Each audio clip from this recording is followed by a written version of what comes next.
ଯେତେବେଳେ ଘରକୁ ପରିବା ଆସେ ଆଉ ବେଶୀ କ୍ୟାପ୍ସିକମ୍ ଆସିଯାଇଥାଏ ଆପଣ କ'ଣ କରନ୍ତି? ଯେତେବେଳେ ମୋ ପାଖରେ ବେଶୀ କ୍ୟାପ୍ସିକମ୍ ଆସିଯାଏ କିମ୍ବା ଯଦି ପରିବାରେ ସବୁ ପରିବା ସରିଗଲା ପରେ କେବଳ କ୍ୟାପ୍ସିକମ୍ ବଞ୍ଚିଯାଏ, ମୁଁ ବନାଏ ଏଇ ଟେଷ୍ଟି କ୍ୟାପ୍ସିକମ୍ ପକୁଡ଼ି। ଯାହାକି ଖାଇବାକୁ ଅତି ସୁଆଦିଆ ହେଇଥାଏ ଆଉ ସ୍ନାକ୍ସ ଟାଇମରେ ଚା ସହିତ ଏଇ ପକୁଡ଼ି ହେଇଗଲେ ପୁରା ମଜା ଆସିଯାଇଥାଏ। ତ ଆଜି ଆମେ ବନେଇବା ସୁପର ଟେଷ୍ଟି କ୍ୟାପ୍ସିକମ୍ ପକୁଡ଼ି, ଯାହାକି ଛୁଆଠୁ ବଡ଼ ପର୍ଯ୍ୟନ୍ତ ସମସ୍ତେ ଖାଇବାକୁ ବହୁତ ପସନ୍ଦ କରିବେ। ତାହେଲେ ଓଡ଼ିଆ ବୋଉ ଆଜି ତା ଷ୍ଟାଇଲରେ କିପରି କ୍ୟାପ୍ସିକମ୍ ପକୁଡ଼ି ବନେଇଛି ଚାଲନ୍ତୁ ଦେଖିନେବା। नमस्कार ओडिया बहु रोसई को आपण मानकु बहुत बहुत स्वागत। कैप्सिकम रो पकोड़ी बनेया पई एडी देखंतु मु 3 रु 4टी कैप्सिकम चुन चुन करके एडी काटिकी रखिची। एमिति नेले टिके बहुत बढ़िया भाबरे हमर पकोड़ा रेडी हबो आ खाइबाकू मध्ये बहुत टेस्टी लागिवो। तापरे एडी देइची 2 रु 3टी कंचा लंका चॉप करके आ आपण आपनको राग हिसाब रे देई परिबे। तापरे अदा आ रसुण को एडी मु छेची की नेइतिली, नले आपण कोरिकी भी मध्ये नै परिबे। बहुत बढ़िया टेस्ट ऐड करथाय।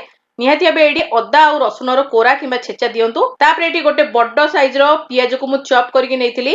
आ कैप्सिकम पकोड़ी रे पियाज रो फ्लेवर बहुत बढ़िया आस्ताय। आपण बेसी मध्ये एडी देई परिबे पियाज को। तापरे एडी टिके नाकु धनिया पत्र को चॉप करके दे दबा भलो फ्लेवर पई। तापरे टिके नाकु भलो कलर पई एडी देइची हळदी गुंडा हाफ स्पून। तापरे काश्मीरी लंका गुंडा हाफ स्पून। तापरे स्वाद अनुसार एडी हाफ स्पून लूण देई दीची। तापरे एडी चाट मसाला देइची टिके चटापट टेस्ट आसिया पई।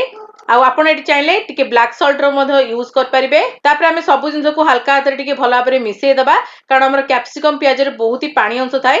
तेणु करी हमें भलो भाबरे टिके मिसेई देले हमर पानी आगु को केते लागिवो सेटा जणा पड़ जिवो। तेणु करी प्रथमे आपण सब जिंस को भलो भाबरे मिसेई दियंतु। आ तापरे आपण बेसन रो ऐड कर परिबे। तापरे एडी देखंतु मु बेसन देइची आ एडी मु गोटे टेबल स्पून रो यूज करची। आ एथरे मु 4 टेबल स्पून देइथिली बेसन। तापरे एठी मु 2 स्पून दउची कॉर्नफ्लोर। आ एठी आपण चाउल रो गुंडो मध्ये यूज कर परिबे गोटे चमच कॉर्नफ्लोर रो गुंडो यूज कर परिबे। मते कैप्सिकम पकोड़ी रे चाउल रो माने गुंडोडा एते भलो टेस्ट लागेनी, तेणु करी एठी मु कॉर्नफ्लोर यूज करची क्रिस्पीनेस पई। तो एठी 2 स्पून कॉर्नफ्लोर टोटल ऊपर मते लागितिला। 4 स्पून बेसन आ 2 स्पून कॉर्नफ्लोर रे मोर बहुत ही बढ़िया हमरो मिश्रण तयारी हेतिला। तो एठी कॉर्नफ्लोर देई सालिनी। तो एबे हमें टिके हल्का हाथ रे प्रथमे मिसेइबा। तापरे हमें पानी देकी भलो भाबरे मिश्रण को भलो भाबरे मिसेई नबा। खाली हाथ रे मिसेला परे एठी मु टिके हल्का पानी दे दउची आ पानी देके मु हल्का हाथ रे मिसेई नेबी, जेमति कि हमरो सब जिंस भलो भाबरे मिसी जिवो आ गोटे बहुत ही बढ़िया पकोड़ी रो बैटर रेडी हे जिवो। एठी देखंतु 3 रु 4 टेबल स्पून मते पानी लागितला आ एठी बहुत बढ़िया भाबरे मु मिसेई दिची। आ एई भली हेबा दरकार, बेसी काठुआ करिवेनी कि बेसी पानिया करिवेनी, मीडियम रे रखिबे। तद्वारा हमर पकोड़ीटी बहुत बढ़िया भाबरे छाणी हबो। एठी मु गोटे तेल कड़ाई को बसी देइची आ एठी मु रिफाइन तेल रो यूज करची। आपण चाइले सोरिष तेल रे भी मते छाणी परिबे। आ मीडियम हॉट ऑयल रे आपण पकोड़ी को छोटो छोटो देई दियंतु। आ एई भली भाबे छाणी नियंतु। बेसी हाई फ्लेम करिवेनी कि बेसी लो फ्लेम करिवेनी, मीडियम फ्लेम रे ए पकोड़ी बहुत बढ़िया भाबरे छाणी हुए। कैप्सिकम भीतर पर्यंत पूरा सिझी जाए आ बहुत बढ़िया टेस्ट आस्ताय। आपणकर कड़ाई रे जेतिकी जगह हबो आपण सेतिकी पकोड़ी को देई दियंतु आ मीडियम हॉट ऑयल रे भलो भाबरे छाणी नियंतु। देखो एठी पकोड़ी को मु सब देई देइथिली आ 1 रु 2 मिनिट पई छाडी देइथिली मीडियम फ्लेम रे। तापरे एठी मु लेउटउची 1 रु 2 मिनिट पर्यंत आपण हाथ लगेबेनी, नले तो पकोड़ी सब एपट सपट हे जिवो। तेणु करी 1 रु 2 मिनिट पर ही उल्टांदु, तो बहुत बढ़िया हमर पकोड़ी एठी रेडी हेताय। तो एठी देखंतु भलो भाबरे एपट सपट करके छाणी नउची। आ एई पकोड़ी छाणिया पई आपनको मात्र 2 रु 3 मिनिट लागिथाय, बेसी समय भी लागि नथाय। तो एठी देखंतु केते सुंदर हमर पकोड़ी रेडी हे गलानी। जदि आपण पकोड़ी को पूरा क्रिस्पी खाइया को चाहउछन्ती ताहाले आपण नॉर्मल प्लेट को काढी नियंतु। आ जदि आपनको एक्स्ट्रा तेल लागुथाय ताहाले आपण टिश्यू पेपर को काढी परिबे। टिश्यू पेपर रे काढिबा द्वारा हमर पकोड़ी टिके सॉफ्ट हे जैते जल्दी, किंतु नॉर्मल प्लेट रे काढले पकोड़ी टिके क्रिस्पी रहिते।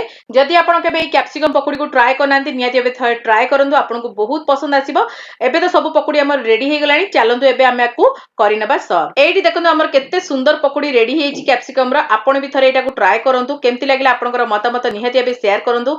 किछि यदि नुवा रेसिपी देखियाउ चाहउछन्ती कमेंट रे लिखि परिबे, मु आनिया को चेष्टा करिवि। जदि आपण मानकु मोर ए छोट छोट रेसिपी भल लागुची ताले निहाती एबे लाइक करिवे, शेयर करिवे, चैनल ले नुवा थिले सब्सक्राइब करिया को भूलिबेनी। साइड रे बेल आइकन को प्रेस करिवे, ता द्वारा आपण माने मोर एमति भल भल रेसिपी गुडी को प्रथमे देखि परिबे।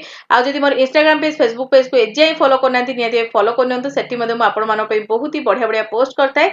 आ आपण माने मो वीडियो को को जगह देखुछन्ती कमेंट सेक्शन में लिखिया को जम्मा भी भूलिबेनी, मते बहुत ही भल लागिवो। तो आगु को ओडिया बो आपण मानक पई एमति बहुत सारा बढ़िया बढ़िया रेसिपी सब नेकी आसीबो। तो आज पई एतिकी, बाय बाय।